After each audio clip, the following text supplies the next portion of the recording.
So much media, so little time. Who keeps track of it all? That would be me. This is Bob Andelman, and this is a Mr. Media Interview, brought to you today on iPhones, Android, Palm, and BlackBerry by their Stitcher app for mobile devices, and brought to you today also by 1-800-DialDJs.com. If you need live entertainment for your party, wedding, bar mitzvah, or corporate event in the New York, New Jersey, or Philadelphia metro areas, check out 1-800-DIAL-DJs for a real good time. So where was I before the commercial? Oh yeah, Mr. Media is recorded live from the new media capital of the world and the hometown of actors Patrick Wilson, Angela Bassett, and Monica Raymond, St. Petersburg, Florida.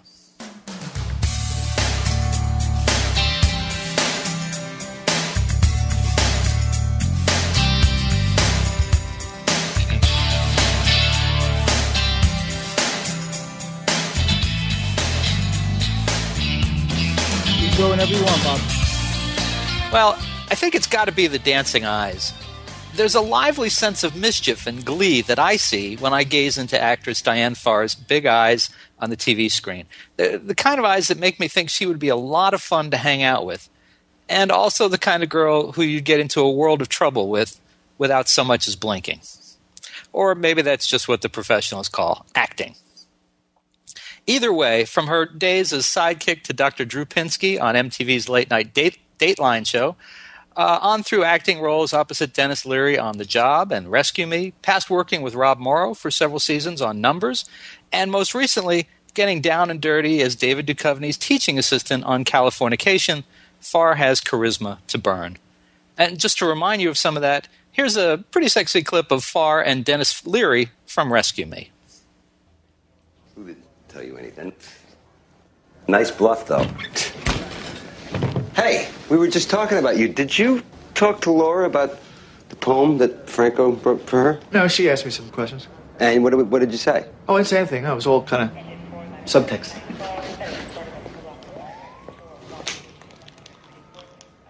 Okay.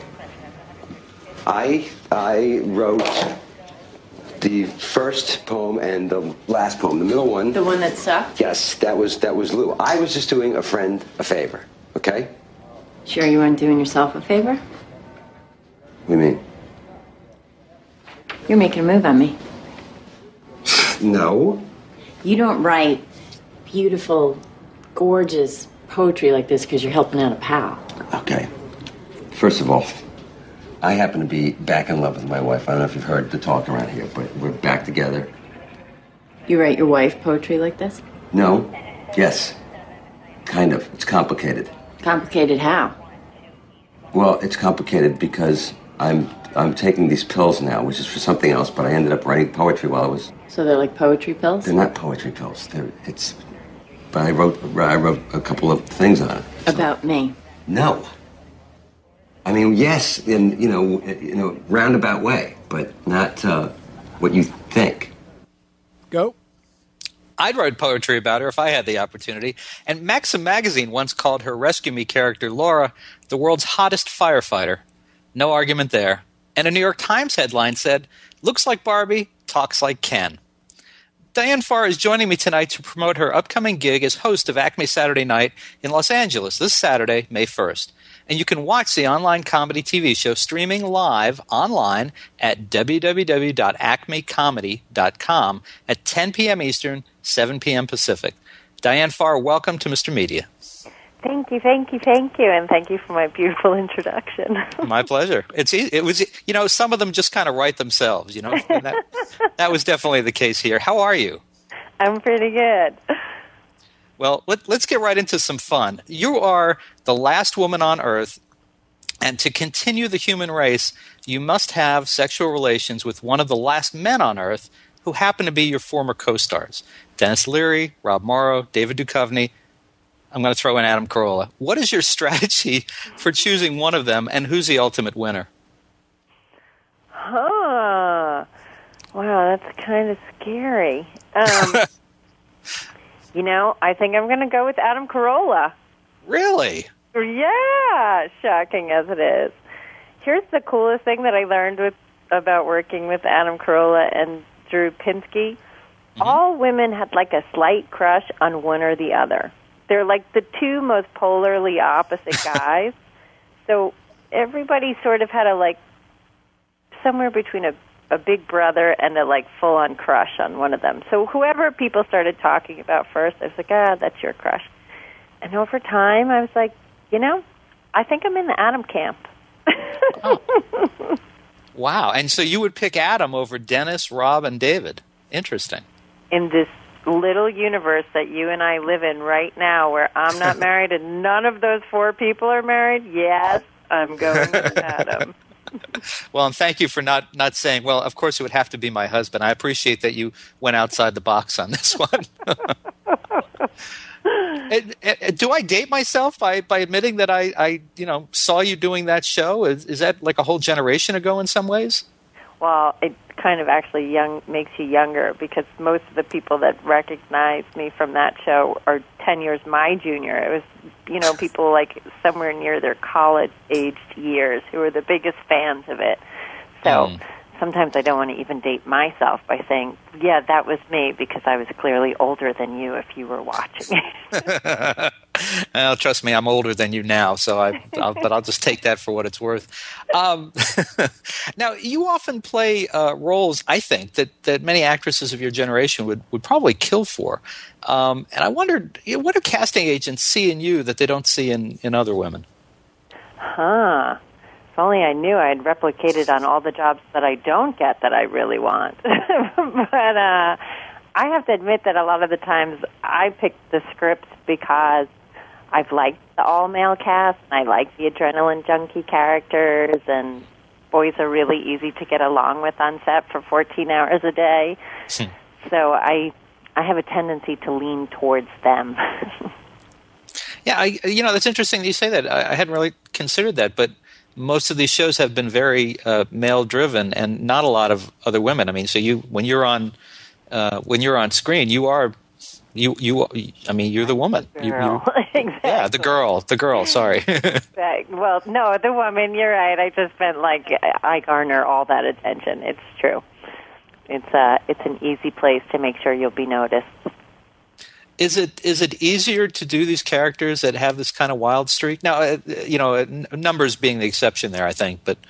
Yeah, but even on Numbers, she still carried a gun. I had to learn how to use a machine gun. I had to, she had a PhD and she wore Prada a lot of the time, but she was sort of a cowboy for what she was doing as a psychiatrist. Mm-hmm. So all of them are really fun, and they're much easier to play than a suburban housewife. It's much harder to make drama out of nothing. I can see that. I don't see you doing like Sophie's Choice. I don't mean to. Well, we could only hope. Sophie's Choice is actually interesting because I saw it much later than when it came out, and Peter McNichol's performance in it is the reason why I asked the producers on Numbers if Peter McNichol could be my love interest. Ah, interesting. Yeah, I mean, and did you know Peter before then? I didn't know Peter beforehand, and when I came on the show, they had, I think, a design really to make me David Krumholtz's love interest, and probably a triangle between Navi's character and David's, and how that was going to play out. And I went in and asked for Peter McNichol because he's so terrific in that movie and pretty much everything else he's ever done that I thought he would just make me a better actor. And he certainly demonstrated a knack for eccentricity on Ally McBeal ahead of that. So we certainly knew, you certainly know what you're getting into there. Yes. Now, so I asked you that, but I'm also thinking, from what I understand, and this is the first time we've ever spoken, so if I have this wrong, you just tell me. But from what I understand, you left Rescue Me and I think Numbers for what I understood to be family reasons, and I wondered if a willingness to choose family over career at this point in your career would make producers a little more hesitant to cast you in long-term projects.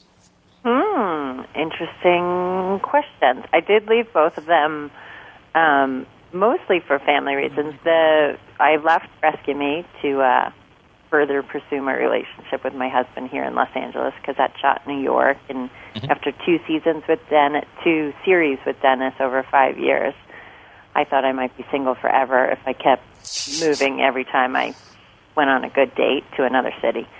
And then at the 3rd year of Numb3rs, I was pregnant with twins, and a 1-hour procedural, never the ideal job when you have 3 kids under 2 years old. Yeah. A lot of hours for 10 months out of the year. So I would think some of it may come down to how you leave a show. I gave everybody a lot of notice, and I gave them reasons that weren't like, I don't like the size of my trailer. So no one was particularly upset with any of that or felt like I had quit the cult for reasons outside of the bylines. And sadly, if you look at how hard my life is now with 3 kids who are still under 3 years old, I won't be having any more soon. Oh, any more kids or any more jobs? Probably both, but any more kids for sure. So I think I'm running out of reasons to quit shows based on family needs. Got it. Well, yeah, I mean, it's interesting what you mentioned about the way that you left the shows. You never suffered the slings and arrows as, let's say, someone leaving, Grey's Anatomy recently did. It was announced early on that you were going to depart. You had the family situation, and it was a nice, clean break as those things go. Yeah, which I think everybody has to work hard on, because everybody has feelings involved when you invest that much time into something. Were you sorry to see Numb3rs come to an end? Of the series itself? Yeah, I guess I probably had mixed feelings. Every job, even as an actor, I think after a certain point has the same feeling that every other kind of job has. You're like, okay, I'm ready to try something new. For myself, after 3 years of playing that character, I was ready to try something new. And I know some of those boys and one of the girls had been doing it for 6 years. So as sad as they were, I know they were ready to try other things too. But it's sort of like an end of an era in my career. So I did. Oh, it was nice that Rob Morrow made it all the way through a series without being fussy. Remembering Northern Exposure, that was kind of ugly. I want to come back and talk to you in a minute about Acme Comedy, talk to you about Denis Leary, and, of course, David Duchovny in Californication. But let's take a quick break. This is Bob Andelman, and you're listening to the Mr. Media radio interview with actress Diane Farr, who, of course, you'll recognize from Rescue Me, Numb3rs, Californication, and, of course, Dr. Drew. We'll be right back. I'm Mark Sanchez with a message for women. This is the actual sound of my heartbeat. I'm sharing my heart to let you know that the symptoms of women's heart attacks can be different from men's. Please learn more. All it takes is a few minutes of your time in return for years of healthy life. That's a deal even my agent couldn't negotiate. Cover your heart. Learn more. CBS cares.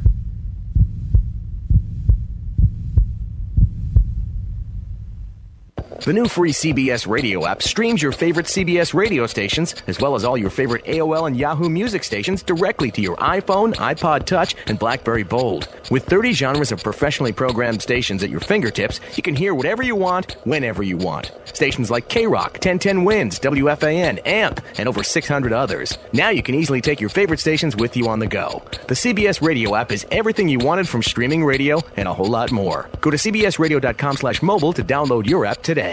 The new Radio.com app for iPad gives you radio you can touch, read, and hear. Radio.com makes it easy to get updates on your favorite artists, follow Twitter feeds, watch original videos, listen to podcasts, and see photo slideshows. Enjoy over 600 stations from CBS Radio, AOL Radio, and Yahoo Music, including K-Rock, Live 105, AOL Fresh 40, WXRT, Yahoo Coffeehouse, Alice, WUSN, 92.3 Now, and AMP Radio. Look for the Radio.com app in the iTunes iPad App Store. It's free. Introducing the Freecom Music Pal, the best way to hear your favorite internet radio radio stations without using a computer. MusicPal puts over 13,000 radio stations at your fingertips, bringing you music from all over the world. Stream your favorite local radio stations, the hippest online streaming channels, all the new HD radio stations, and any MP3 from your computer, all with a touch of a button. Click here now for a special offer and get your MusicPal wireless radio today. And visit freecom.shop.musictoday.com for more information.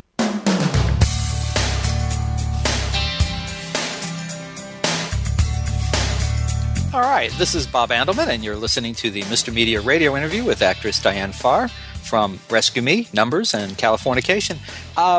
Diane, you worked with Denis Leary on 2 shows, The Job, which was on for a season, and Rescue Me. You were on that for 2 seasons, I think. And he seems like a real firecracker of a personality, but the thing I've noticed over the years is that many of the same actors played roles on both of those shows, and the ones that have continued on to Rescue Me have stayed there for years and years and years, which seems to suggest that he's a very loyal guy.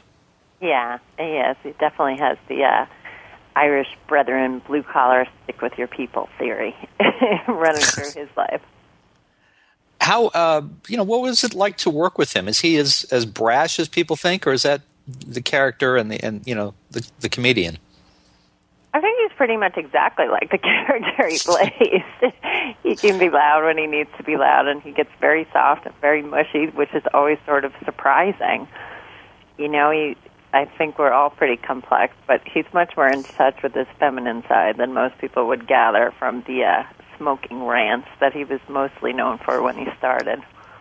Yeah, he's definitely, I think people who know him from then to now, I think, can really see a difference in that I don't know if it's the personality or that he was able to create a character, but he's not just the ranting guy. Even as a person, but, he's, at least on the seasons that I was on there was a good percentage of tears alongside the screaming and the drinking and the, playing around.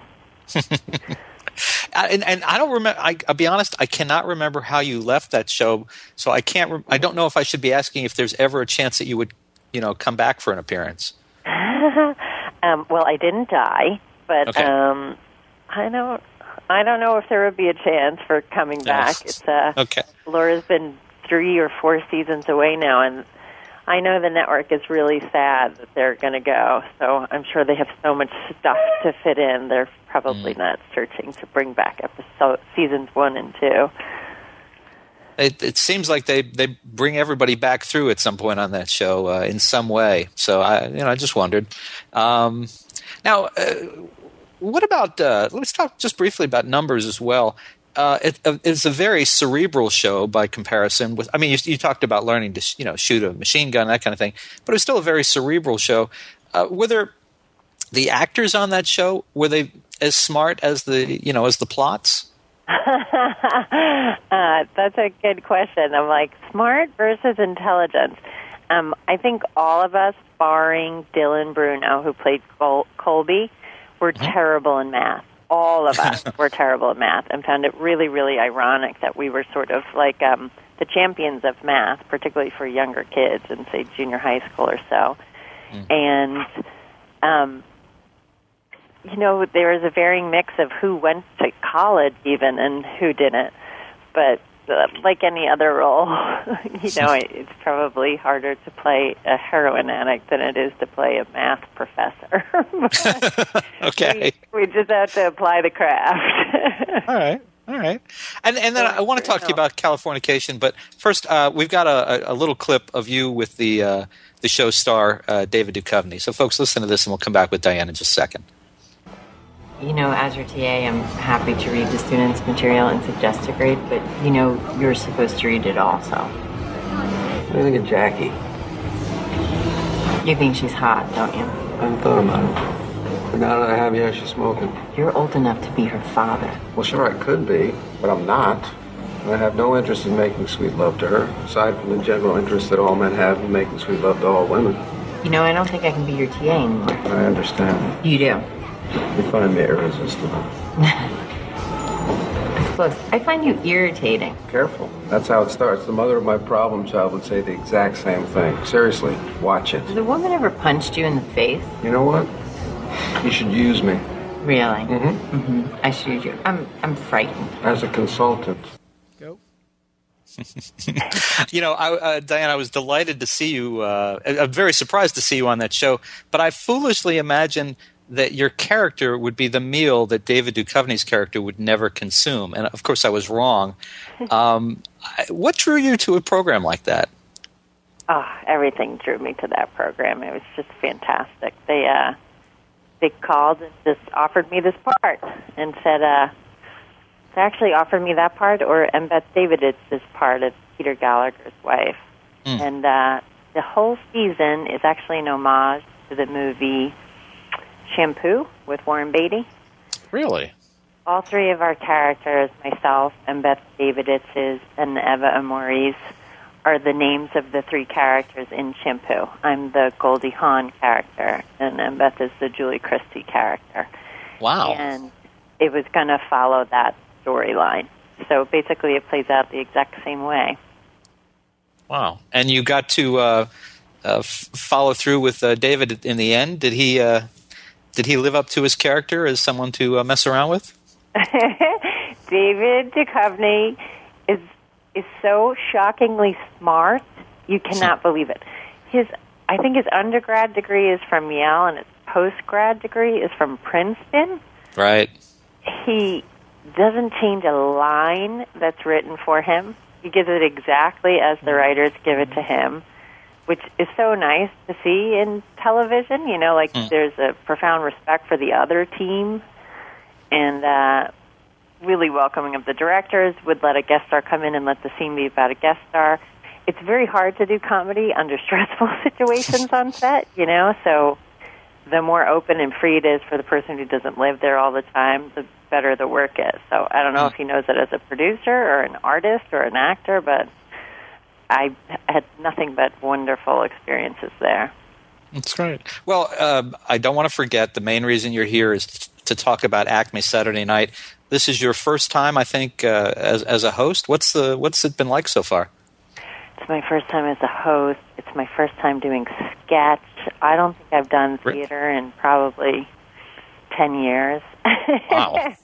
So I rolled in there on Monday to do a show on Saturday where they're like, okay, we're going to do the pitches, and I'll pitch you, I don't know, let's say 20 sketches, and then you'll pick 4, and then there'll be some other ones as well. So when I show up, it's not just that they're pitching me. I'm actually cold reading on the stage performing for the rest of the company, and we're all deciding what's going to work. But they're such a tight group. There's such, love and respect and lack of fear in that room. It's totally different than most television shows, I must add, but it's terrific.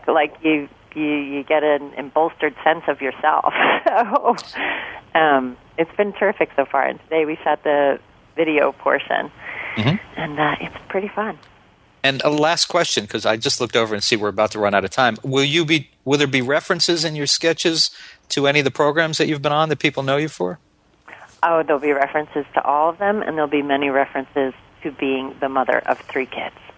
Oh, wonderful, wonderful. Well, folks, listen. You can see Diane Farr as celebrity host of Acme Saturday Night in Los Angeles this Saturday, May 1st. You can watch the online comedy TV show streaming live online at www.acmecomedy.com at 10 p.m. Eastern, 7 p.m. Pacific. And Diane, what a nice treat it was for us to have you here on the show tonight. Thank you so much, and good luck Saturday. Okay, thanks for having me. All right, take care. Bye now. Bye-bye. And folks, of course, for more original interviews with your favorite TV and film stars, you can surf over to our main website, www.mrmedia.com. And remember, you can now hear Mr. Media while you're on the go with Stitcher Radio. Stitcher is a free news and talk mobile application. The latest episode of Mr. Media is always available for you, no syncing needed and no memory wasted. It's available for your iPhone, your Palm Pre, Android phones, or your BlackBerry. And downloading is easy. So go to Stitcher.com or check out the App Store for your individual mobile phone. And subscribe to Mr. Media on iTunes and you'll never miss a show. Just search Mr. Media Interviews from within iTunes and subscribe for free. You can also listen with a piece of string and a tin can in many locations. And you can follow me on Facebook or on Twitter. www.twitter.com/Andelman or facebook.com/Andelman. Thanks so much for joining us today. I really appreciate you sharing a piece of your day with Mr. Media. Thanks for listening, everybody.